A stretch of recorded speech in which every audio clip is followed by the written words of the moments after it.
বাসকে হাইলাস বলে। এটা ইম্পর্টেন্ট এই লাইনটা, যে প্রশ্ন করতে পারে যে বৃক্কের অবতল অংশে বাসকে কি বলে, তাহলে উত্তর কি দেখাবা? হাইলাস দেখাবা। ওকে, বা এটাকে এক বচনে হাইলাম বলে। তারপরে এখানে যে আমাদের দুটি বৃক্ক থেকে দুটি ইউরেটার বের হয়ে মূত্রাশয়ে প্রবেশ করে এবং ইউরেটারের ফানেল আকৃতির প্রশস্ত অংশকে পেলভিস বলে। তাহলে পেলভিস কোনটা? এই যে এখানে দেখো বলছে যে এই যে ইউরেটর তোমার, এই যে এখানে পেলভিসের লোকেশনটা কোথায়? এই যে এখানে, এই যে সাদা জায়গায়, এই জায়গাটা হচ্ছে তোমার পেলভিসের অবস্থান। তাহলে ইউরেটরের ফানেল আকৃতির প্রশস্ত অংশ, ওই জায়গাটা একটু প্রশস্ত, এটা হচ্ছে ইউরেটর। আর বৃক্কের আবরণ, আবরণকে কি বলে সেটা জানতে হবে। তোমার বৃক্কের আবরণ বা এটাকে আমরা বলবো রেনাল ক্যাপসুল। ক্যাপসুল মানে মনে রাখবা যে আবরণ, আবরণ, আবরণ। তাহলে বৃক্কের আবরণকে কি বলবো? রেনাল। আর রেনাল মানে হচ্ছে তোমার বৃক্ক। তাহলে বৃক্কের আবরণকে কি বলে? Renal capsule. তাহলে এই চিত্রটার দিকে যদি একটু খেয়াল করে, এই যে এখানে তোমার এই অংশটা, যে বৃক্কের অবতল অংশে বাসকে কি বলছিল? এক বচনে হাইলাম অথবা হাইলাস বলছিল। হাইলাস, এটা পরীক্ষায় আসে যে বৃক্কের অবতল অংশের বাসকে কি বলে? হাইলাস বা এক বচনে হাইলাম। আর এই যে এখানে যে হলুদের মতো দেখতে পাচ্ছ, এটা হচ্ছে তোমার নেফ্রন। পরবর্তীতে নেফ্রন আসবে, নেফ্রনের আবার তিনটা অংশ, এগুলো আমরা দেখবো। তাহলে এটা নেফ্রন।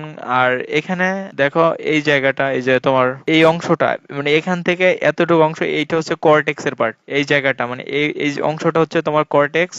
আর মেডুলা এই জায়গাটা, মানে এখান থেকে এতটুকু, এই জায়গাটা হচ্ছে মেডুলার পার্ট। মানে এই অংশটা মেডুলার পার্ট। তো মেডুলার মধ্যে দেখো কি কি থাকে তোমার। মেডুলার মধ্যে দেখো পিরামিড, এই যে এখানে দেখো এইটা কি পিরামিডের মতো না? তিন কোণার মতো যেগুলো, এগুলো হচ্ছে পিরামিড। তোমার একটা বৃক্কে প্রায় 8 থেকে 12টা পিরামিড থাকে, একটু মনে রেখো। 8 থেকে 12টা, এই যে এটা দেখতে পিরামিডের মতো। তাহলে মেডুলা আর পিরামিডটা কোথায় থাকে? মেডুলার পার্ট পিরামিড। তাহলে কর্টেক্সটা হচ্ছে উপরের অংশটা, তারপরে ভিতরে আছে মেডুলা, মেডুলার ভিতরে আবার কি আছে? Renal pyramid. তাহলে রেনাল পিরামিড কয়টা? 8 থেকে 12টা আছে।